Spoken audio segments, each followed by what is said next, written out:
వారం రోజుల్లోనే కేబినెట్ విస్తరణ, పీసీసీ కొత్త చీఫ్ నియామకం జరగనుంది. దీనిపై కాంగ్రెస్ హైకమాండ్ కసరత్తు ఫైనల్ స్టేజ్ కి చేరిందన్నారు సీఎం రేవంత్ రెడ్డి.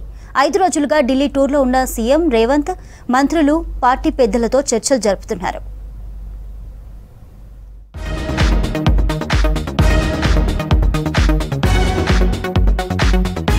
వారం రోజుల్లో పీసీసీ కొత్త చీఫ్ నియామకం, కేబినెట్ విస్తరణ ఉంటుందన్నారు సీఎం రేవంత్ రెడ్డి.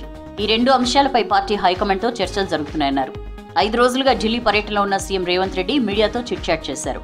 కేబినెట్ విస్తరణ, పీసీసీ చీఫ్ నియామకంపై చర్చలు ప్రారంభమయ్యాయని, దీనిపై పెద్దలు సమాలోచనలు చేస్తున్నారని చెప్పారు సీఎం.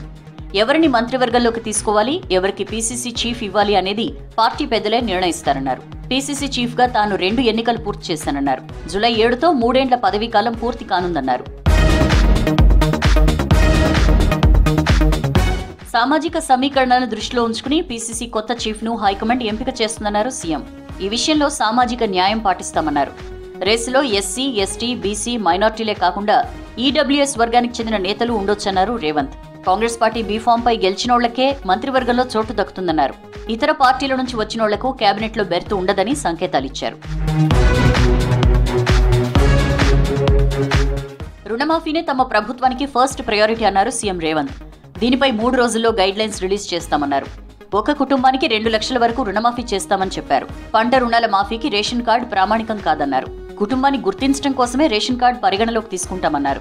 రుణమాఫీ తర్వాత రైతు బంధు, మిగతా పథకాలపై దృష్టి పెడతామన్నారు సీఎం. బీఆర్ఎస్ సర్కార్ చేసిన 75,000 కోట్ల రైతు బంధు నిధుల్లో 25,000 కోట్లు ధనవంతులకే చేరాయన్నారు. నాలాలు, రోడ్ల కోసం సేకరించిన భూములు, ధనవంతులు నిర్మించుకున్న ఇండ్ల లేఅవుట్లు, టాటా బిర్లాలకు ఈ నిధులు చేరాయన్నారు. ధరణి స్థానంలో భూమాత పోర్టల్ తీసుకొస్తామని చెప్పారు.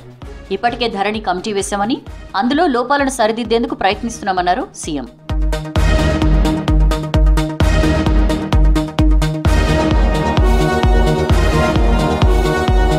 ఐఏఎస్, ఐపీఎస్ అధికారుల పోస్టింగ్ విషయంలో రూల్స్ బ్రేక్ చేయనని చెప్పారు రేవంత్.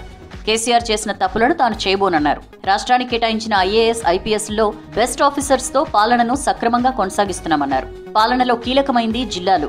ఈ జిల్లాలకు సామర్థ్యం ఉన్న కలెక్టర్లు, ఎస్పీలను ఈ మధ్య నియమించామన్నారు. అడ్మినిస్ట్రేషన్లో తన మార్కు అవసరం లేదన్న సీఎం రాష్ట్ర అభివృద్ధిలో మార్కు చూపిస్తానన్నారు. కొందరు కోరుకుంటున్నట్లు మార్కు కోసం వెళ్తే తాను ఢిల్లీ నుంచి హైదరాబాద్ వెళ్లేలోపే పలువురు ఆఫీసర్లు సెక్రటేరియట్ ను కూడా మాయం చేస్తారన్నారు.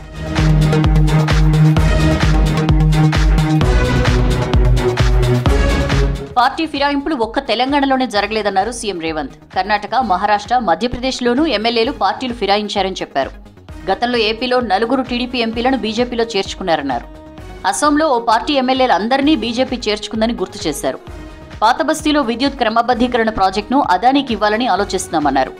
అదానీతో పాటు మిగతా విద్యుత్ కంపెనీలు ప్రభుత్వంతో చర్చలు జరిపాయన్నారు. పేదలకు అందిస్తున్న ఉచిత పథకాలను తప్పుపట్టడం సరికాదన్నారు సీఎం రేవంత్. అవసరం ఉన్నవాళ్లకే సంక్షేమ పథకాలు అందాలన్నారు.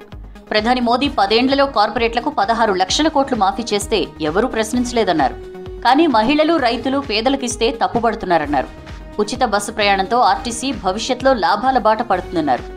ఈ స్కీమ్ కింద ప్రభుత్వం ప్రతి నెల 300 కోట్ల నుంచి 350 కోట్లు ఆర్టీసీకి చెల్లిస్తుందన్నారు. కేంద్ర బడ్జెట్ ప్రవేశపెట్టిన తర్వాత 2 రోజులకు రాష్ట్ర అసెంబ్లీ సమావేశాలు ఉంటాయన్నారు సీఎం. వాస్తవ అంచనాలకు అనుగుణంగా రాష్ట్ర బడ్జెట్ ఉంటుందని చెప్పారు. వరంగల్, ఆదిలాబాద్కు ఎయిర్పోర్ట్లు తెచ్చేందుకు కృషి చేస్తున్నామన్నారు.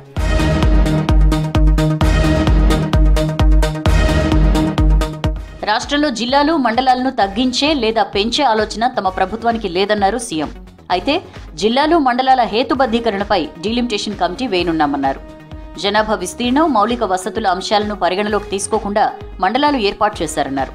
ఒక జిల్లాలో 3 లక్షల జనాభా ఉంటే మరో జిల్లాలో 1 కోటి జనాభా ఉందన్నారు. ఎలాంటి స్టడీ లేకుండా జిల్లాలు, మండలాలు ఏర్పాటు చేశారన్నారు. దీనిపై స్టడీ చేయాల్సిన అవసరం ఉందన్నారు. ప్రస్తుత బీసీ కమిషన్ సభ్యుల కాలపరిమితి ఆగస్టుతో ముగియనుండడంతో కొత్త సభ్యుల నియామకం తర్వాత బీసీ కులగణన చేపడతామన్నారు. రైతు భరోసా, ఇతర కమిషన్లపై అసెంబ్లీలో చర్చించిన తర్వాతే నిర్ణయాలు తీసుకుంటామని చెప్పారు రేవంత్.